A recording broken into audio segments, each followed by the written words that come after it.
Hi, Dee Reinhardt. We're going to be talking about career transitions today. What can you do if you are looking for a new job and you aren't just out of college? That's what our topic is going to be today, and that's what we would like to be able to share a lot of useful information with you about it. Today on the call helping is Natasha Telger, Chelsea Jones, and Lacey Pollock is going to be manning Twitter for us.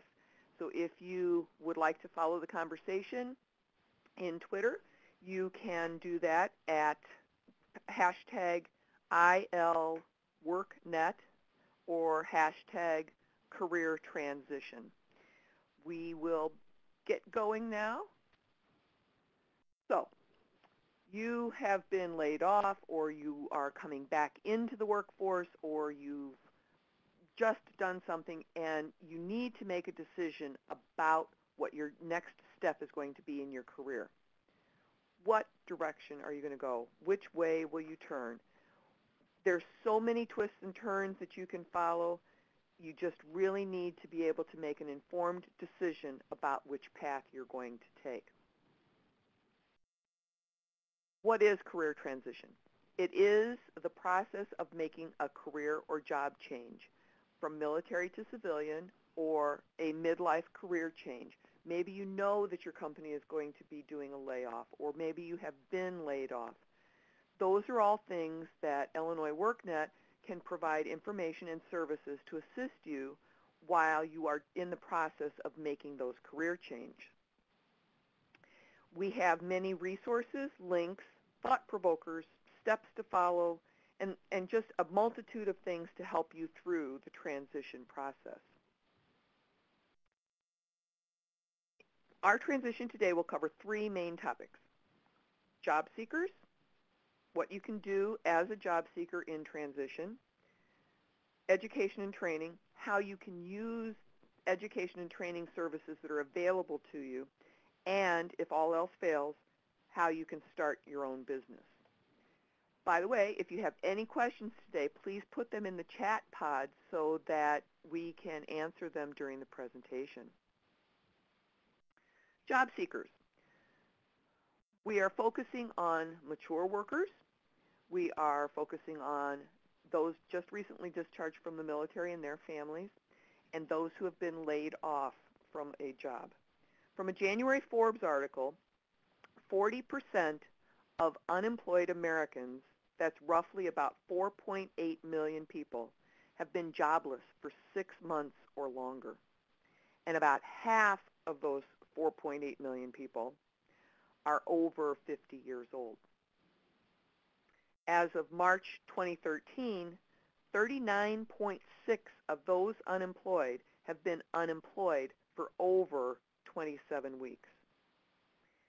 And those transitioning from the military and their families are at an 8% unemployment rate, where now the new federal level is at 7.6. Those numbers reflect any military people that are over 18.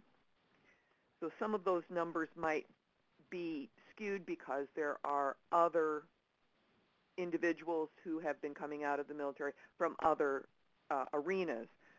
But today we're going to be focusing on the general population. Mature workers, laid off workers, returning veterans. No matter what your situation is, Illinois WorkNet can provide online resources to help you with your job search. The step guides that we show in this screen are available for those people. The purple for the mature workers, whoops, that's red. The purple for the mature workers is for general job seekers. There are various levels of things that you can take a peek at. We also have a step guide geared directly for those who have been laid off from a job. When you're laid off from a job, you have to worry about what your income level is going to be and how it's going to decrease, as well as how you will work all of these different components to help you through to your next transition. And for returning veterans, we have another step guide that's available on the Veterans Resources page for you to be able to look at the resources that are available. While all of these resources may be similar, they are interchangeable, but all offer a specific guide based on the path that you may need to follow. So what we need to do now is define your skills. What skills do you currently have? You need to enumerate those. You've spent time at a job, it's your current job or your previous job, performing a whole bunch of different tasks and using skills that have been the building block for what you are today. Are those skills still current? Will they help you land a position in your next job? Will it keep you from looking for another job that will end in a short period of time? You need to make sure that those skills are current and up to date. So you were laid off. What's your plan B? How can you use your transferable skills, workplace skills, or determine a new pathway that can help you get back into the workforce? Let's look at these different skill sets and determine from those what your next steps may be. And as we look, transferable skills are those skills that you can carry from one job to another. They may be general skills like negotiating or supervising, perhaps assembling or organizing. The entire list, this whole list from this graphic, can be found on Illinois WorkNet at the link up in the upper right-hand corner. Find the words in the list that may be applicable to you that you can then, in turn, put into your resume or onto your LinkedIn profile. In a recent article, these 5 skills, exceptional social skills, a growth mindset, effective communication, emotional intelligence, and conscientiousness, were listed as important skills that you might need to possess. The example was, if you lack public speaking skills, take a class to help you learn more about how to be an effective speaker. And while these items may not be represented on your resume, you can use an interview or even your LinkedIn profile to represent how you can use these attributes by the examples that you share. So, for example, if you have a growth mindset, you might want to share how you took a specific project forward in anticipation of growing an item for your employer. These transferable skills show an employer how you can help them improve their bottom line. And for an employer, that's what it's all about, is how can you help them make money or save money.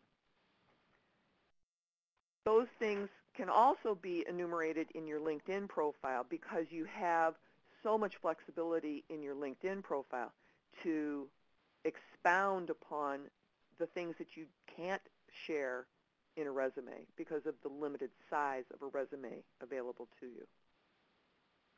So Natasha, let's talk about how we might be able to take these particular skills and help a job seeker.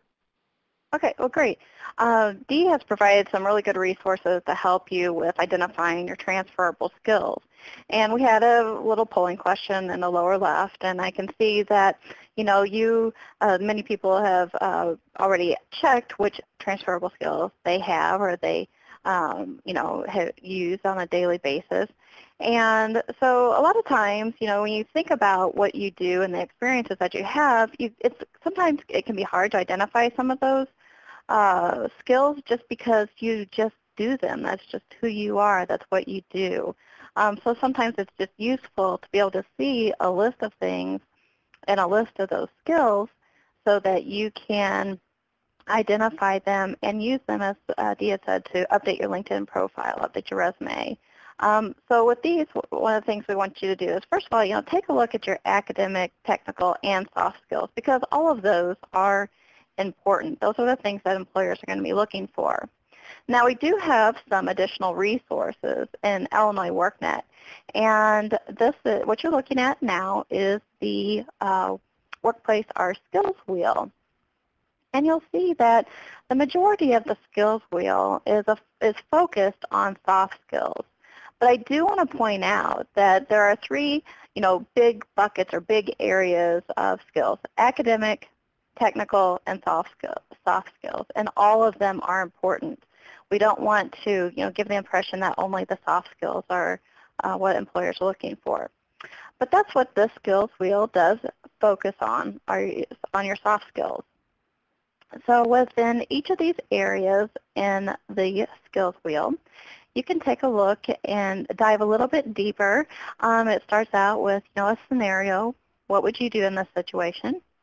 Then it goes into your next page, which would be the definitions of these skills that are listed, and then additional resources. So as Dee had mentioned, if you need to update or you need a little bit of help or you need some advice on some of these skills, there are additional resources listed to help you with enhancing those skills.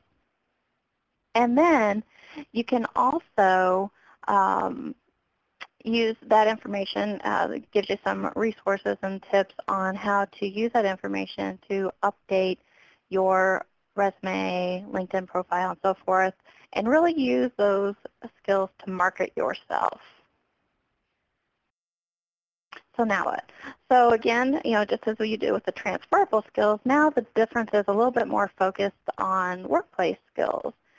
Take a look at, your past jobs, any volunteering activities, any training experiences, and think about what you've done, what are some of your workplace skills that you've used.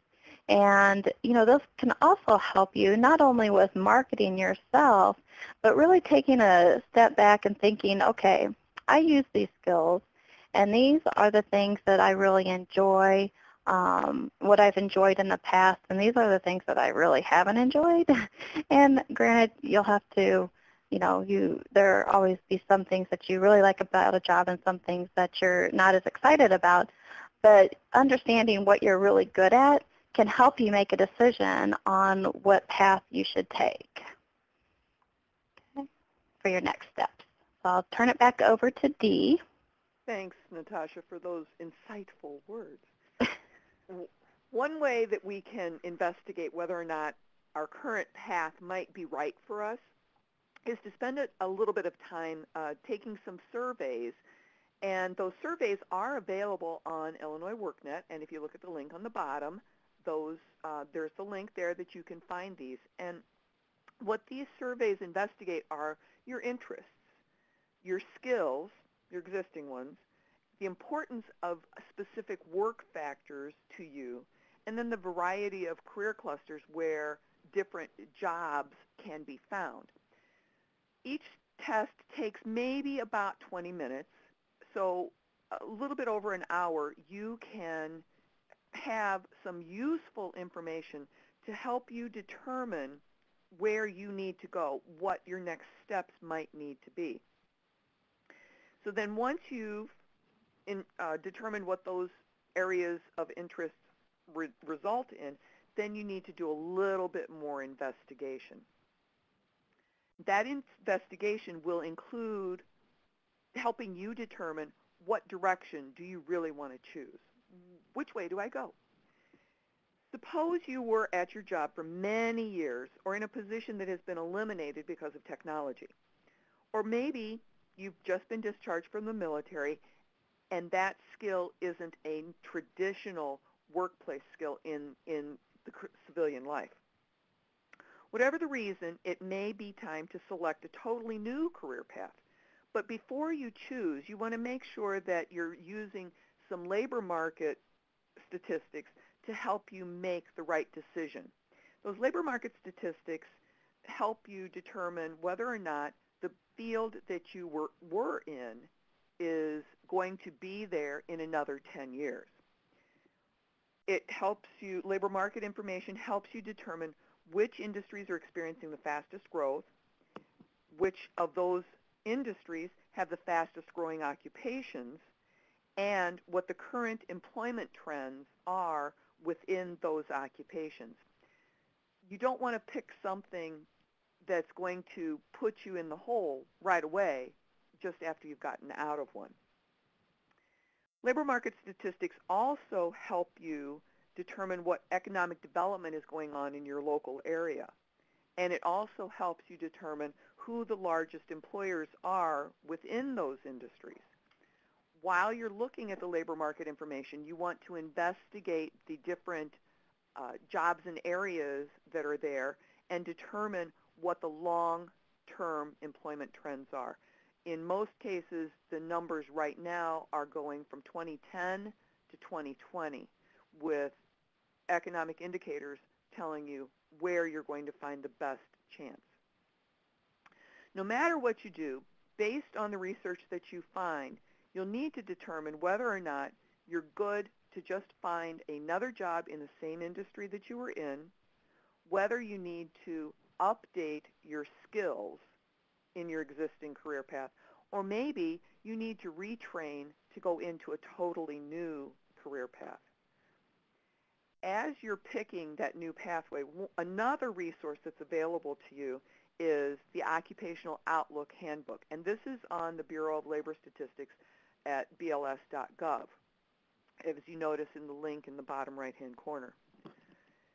What you can do when you check the research at the Occupational Outlook Handbook is find a specific job based on a variety of demographics that you specifically enter. And some of those demographics include the amount of pay, the amount of median pay, or an actual wage range. It talks about what the education level is that you might need for this, what sort of training is available for that position, the number of jobs projected in that field, and what the overall growth rate is projected for that area or for that position. And if you don't have a specific position in mind, just put some numbers in, like I did, and you'll come up with a different job based on the different parameters that you enter. And mine came up as an athletic trainer. It tells me that from a 2010 median pay, so that's 3 years ago median pay, when pay was lower, then it's $41,000 a year. You need a bachelor's degree. There is no work-related experience, and there is no job on-the-job training. The growth potential looks really good for this position, and it's showing a positive employment change for the next in this 10-year period. So this is some information, and you can check on any kind of job that you want to within that area. Another area of resource available for you is our demand occupations on Illinois WorkNet. These areas include information technology, agriculture, manufacturing, alternative energies, health field, and transportation, distribution, and logistics. As we're looking at the demand occupations on Illinois WorkNet, you can do a great search for jobs that you might want to find. So as you enter in a keyword, or if you search by a career cluster, which is noted, here are some examples of the career clusters, or you can search by a specific occupation. Maybe you want to check out what marketing is doing in the future. Maybe you want to check out what pathologists are doing in the future. So you can search by career cluster or by name or keyword. What's great about this is once you pick a specific job to look at, and you can pick multiple ones, you can see what information is included in that wage by the wages that are available, the growth trends that are available, and skills that you need to actually have that specific career. So if you've discovered something new that you want to investigate, it gives you an idea of what kind of training you might need to obtain to be able to actually perform that career. Now, finding skills or upgrading skills can be a challenge. And in some instances, Illinois WorkNet offers you some learning tools as you can tell by this cute little icon up here, the learning tools that are available to you, and in many cases they're free, or in other cases there are supplemental dollars available for you to be able to train and find those resources that you need to make sure that your skills are up to date for whatever path you decide to follow. The Goodwill Community Foundation, that first icon, offers some assistance online for free for Microsoft Office products, for a variety of today's software that you might need to update. For example, I had been using Microsoft Office 2003. I needed to do an update to 2010, and it was there available for me to do some training on it. Now, Cheryl asked the question, if you take training, doesn't that affect your benefits by reducing them? If you work with the WIA program, the Workforce Investment Act program, that does not reduce your benefits. In some of these situations, some of these training opportunities are available online, so you could do them in the evenings or weekends, so it wouldn't interfere by taking that training for your unemployment insurance benefits. There's also online computer skills training available with Illinois WorkNet that are represented by these icons that will let you do a self-survey of your computer skills and help you increase those skills online through online training programs.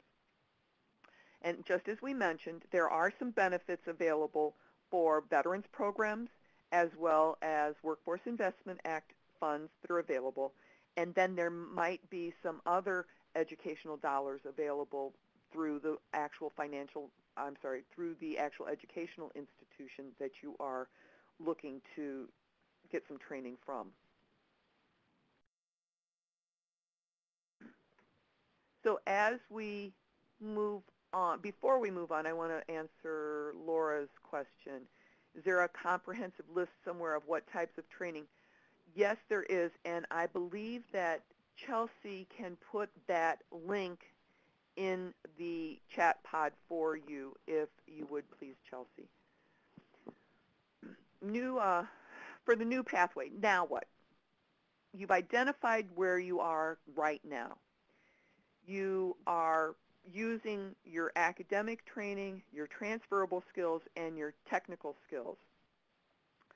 One of the things that you need to do now is make sure that you've researched where you're going and make an informed decision about your future career path.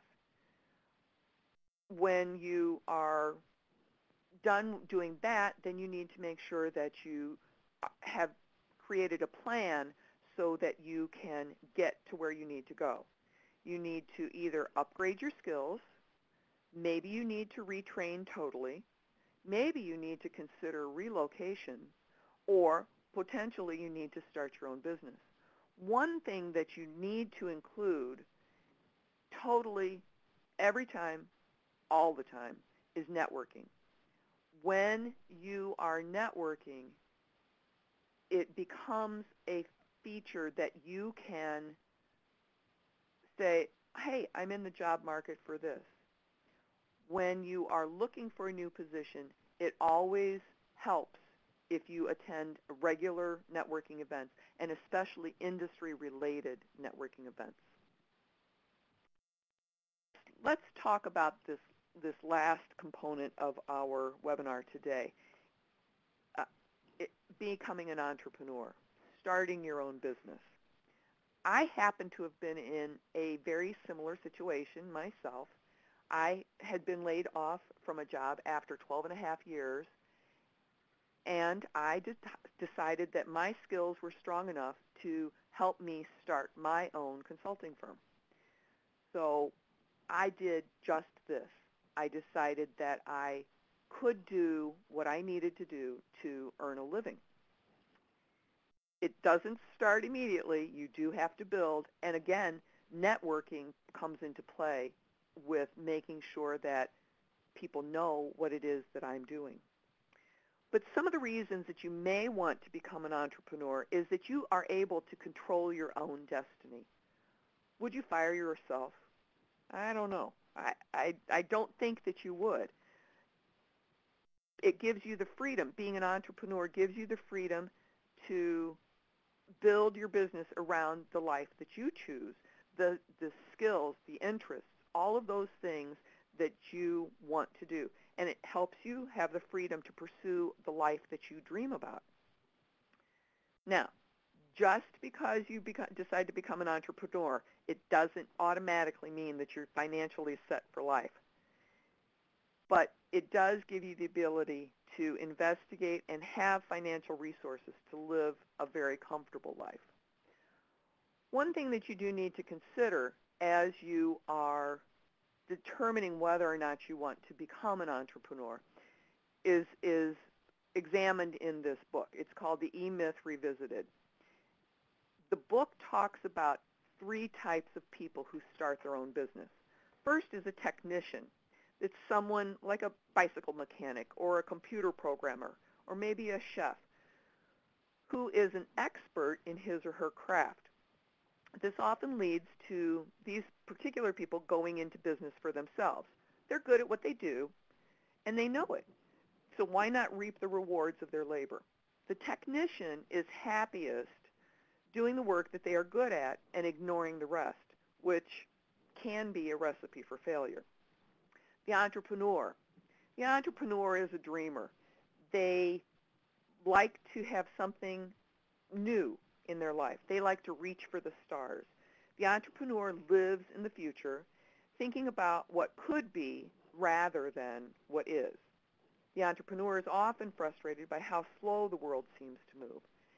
Entrepreneurs are often like a butterfly, moving from one business to the next business to the next business.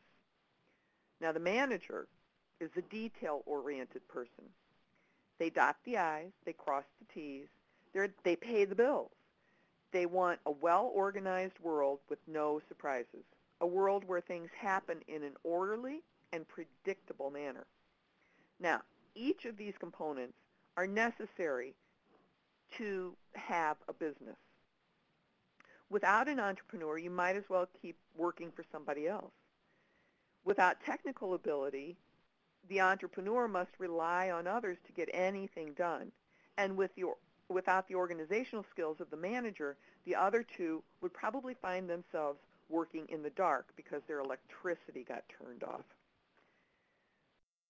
So, which one are you? Would you consider yourself a technician, an entrepreneur, or a manager? Answer the poll question in the bottom left-hand corner.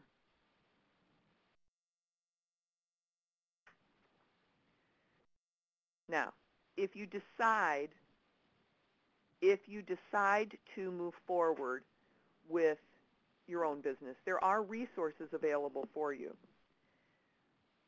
If you want to find out the specifics, you can go to Illinois WorkNet and look under the Startup tool under Jobs. There is a Start Your Own Business step right underneath there. The Illinois Small Business Development Centers that are located in many of the community colleges across Illinois also offer free resources to those wishing to start their own business. They actually helped guide me through the incorporation of my business. So it's valuable tools available to you for free if you know where to look for them. Also, Illinois WorkNet, we just had a webinar in March about businesses and resources for startups. So you can take a look at the webinar on Illinois WorkNet. Once you have your business, Illinois WorkNet has an entire channel devoted to businesses. There are many resources available on how to hire, how to set up a job description, even as much as a free mini web page in case you don't have a web page of your own. There are many resources available, but the one thing that you need to remember is network, network, network. attend networking events, chamber functions, SBDC workshops, Illinois WorkNet webinars, find things on Meetup, but network so that your business or your job search will help you move forward. So that's about it for our webinar today. We do have a couple of questions that we need to answer, and if you have any others, please put them in the chat pod right now.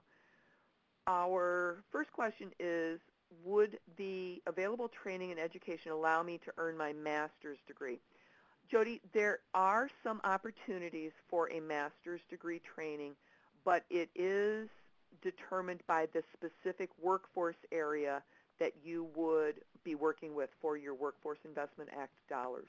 So you would have to talk to them directly. I can't say yes or no, but it's something that you can at least ask. And will accepting a 1099 job hurt my unemployment benefits? Again, that's an IDES question that you would have to get the specific requirements answered. But in most cases, from my understanding of unemployment benefits, you can earn up to half of your weekly benefits without affecting your unemployment benefits totally. So Carol is asking about, she participated in a 2009 upgrading her computer skills. Is she eligible for another program? Again, you would need to speak with the workforce area that you are working through. You could potentially qualify if you did not exhaust your benefits or if you have been laid off from a job since then. And let's see, is there any financial help to starting your own business? Now, in some cases, it depends on whether or not you want to start a franchise or whether or not you want to start a regular business. There are angel investors available, but that is something that you can speak with the small business development centers to see if they know of funding available in your area. It is also something that you can speak with SCORE, the Senior Corps of Retired Executives. They might be able to help you with some financial help starting your business as well. And if you are a minority or a women-owned business, there are also tools available for you. You may want to watch that startup webinar and get some answers to some of those specific questions. And in many cases, if you check with your local workforce area, at the Illinois WorkNet Center in your local workforce area, you can find many of the answers to these questions or speak with somebody in your WorkNet area. There are some assistance for grant writing, Eric, and good resources for 60-plus job searchers. Let's work on that, and we will post some of those things in the Illinois Virtual Job Club Network for you, Julie.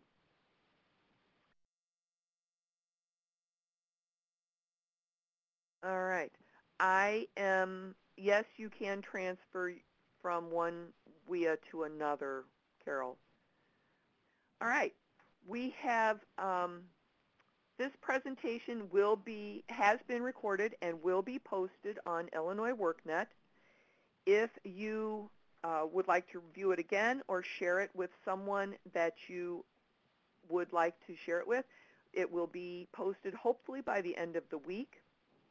And just to let you know, you can join our WorkNet group in LinkedIn. It is the Illinois Virtual Job Club Network.